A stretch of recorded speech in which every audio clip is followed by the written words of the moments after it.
The molecular truth of creatine for women. Welcome back to the channel. Today we are stepping away from superficial fitness advice and diving into the biochemistry of one of the most thoroughly researched supplements in human history, creatine. If you look at mainstream media, creatine is almost exclusively marketed to men for building massive muscle, and for decades women have been told that creatine will cause bloating, water retention, or unwanted bulk.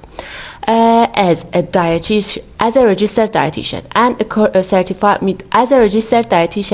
a certified midwife, I am here to tell you that this narrative is fundamentally flawed. In my clinical practice, I see firsthand how women navigate postpartum recovery, metabolic shifts, and hormonal declines past age 35. Today, we will break down the intracellular mechanics, cellular hydration, and analyze two landmark clinical papers that prove why women actually stand to benefit the most from creatine. To understand why creatine is essential, we must look at cellular energy. Every process in your body, from muscle contraction during a workout to the firing of neurons in your brain, relies on a single energy currency. Yes, adenosine triphosphate, or ATP. However, cellular pools of ATP are extremely limited and deplete within 1 to 3 seconds of high-intensity demand. To keep going, your body must rapidly resynthesize ATP. This is where the phosphagen system comes into play. Creatine enters the muscle cell via a specialized transporter known as CRT. Inside the cell, it is converted by the enzyme creatine kinase into phosphocreatine, PCR. When you undergo physical stress, phosphocreatine instantly regenerates ATP via the simple reaction. By increasing your intramuscular phosphocreatine pool through supplementation, you optimize your cells and ATP resynthesis rate. This prevents early cellular fatigue and delays the accumulation of hydrogen ions that cause that metabolic burning sensation. Let's address the biggest myth: water weight. Many women avoid creatine because they fear looking bloated. This is a misunderstanding of osmotic physiology. Creatine is an osmolyte. When it enters the muscle cell, it draws water into the cell, a process called intracellular hydration. It does not sit in the extracellular space under your skin. Extracellular bloating is typically caused by sodium shifts or high cortisol. Intracellular hydration, however, acts as a powerful signal that stimulates protein synthesis, makes muscles look toned, and supports cellular health. Let us look at our first piece of literature, a foundational paper published in the journal Nutrients in 2021, titled Creatine Supplementation in Women's Health, a Lifespan Perspective, by Dr. Abby Smith Ryan and her colleagues. Dr. Smith Ryan's research shows that women naturally exhibit lower baseline creatine stores in the skeletal muscle compared to men, often up to 70 to 80% lower. Furthermore, this study highlighted that female endogenous creatine synthesis fluctuates drastically across the menstrual cycle during pregnancy, postpartum, and menopause due to shifts in estrogen and progesterone.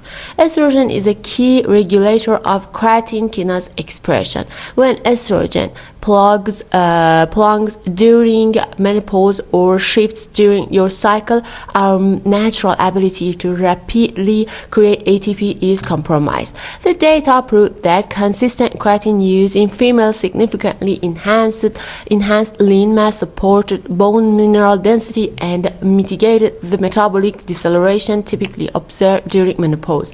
Our second paper shifts the focus from the body to the brain because creatine is profoundly neuroprotective, published in 2022 by Dr. Scott Forbes and his team. The paper is titled Effects of Creatine Supplementation on Brain Health and Function. The human brain consumes roughly 20% of the body's total energy. Just like muscle neurons relies heavily on creatine kinase. During periods of sleep deprivation, cognitive load, or hormonal drops, brain phosphocreatine levels plummet. Using proton magnetic resonance spectrometry, Dr. Forbes' team mapped brain creatine levels and demonstrated that women experience higher rates of cognitive fatigue and mood disruptions linked to cyclical hormonal shifts. Creatine supplementation successfully upregulated brain creatine concentrations, regulating in measurable improvements in working memory, executive function, and a significant reduction in mental fatigue. For my patients experiencing postpartum sleep deprivation or premenopausal brain fog, this is a game changer. How do we implement this in real life?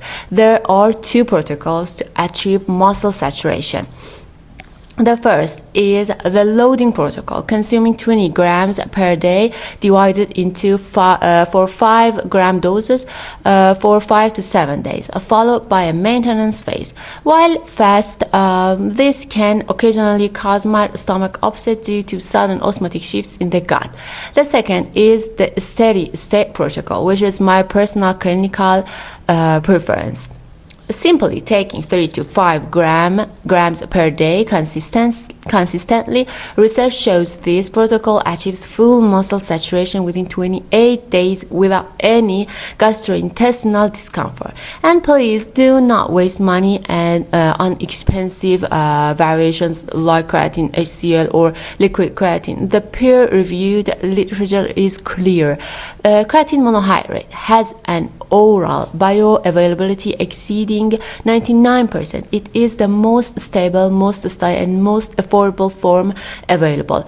To summarize, creatine is not an anabolic steroid. It is a natural compound that acts as a cornerstone of your cellular energy network by accelerating ATP resynthesis, improving intracellular hydration, protecting bone health, and buffering the brain against cognitive decline. It is an indispensable tool for female longevity and metabolic flexibility. If you are a woman striving to break through a weight plateau, improving body composition, or regain mental clarity, it is time to look past the old myths and trust the science. Thank you for watching today's breakdown. If you value evidence-based nutrition science, please subscribe, leave a comment with your thoughts, and share the video with a friend who might like.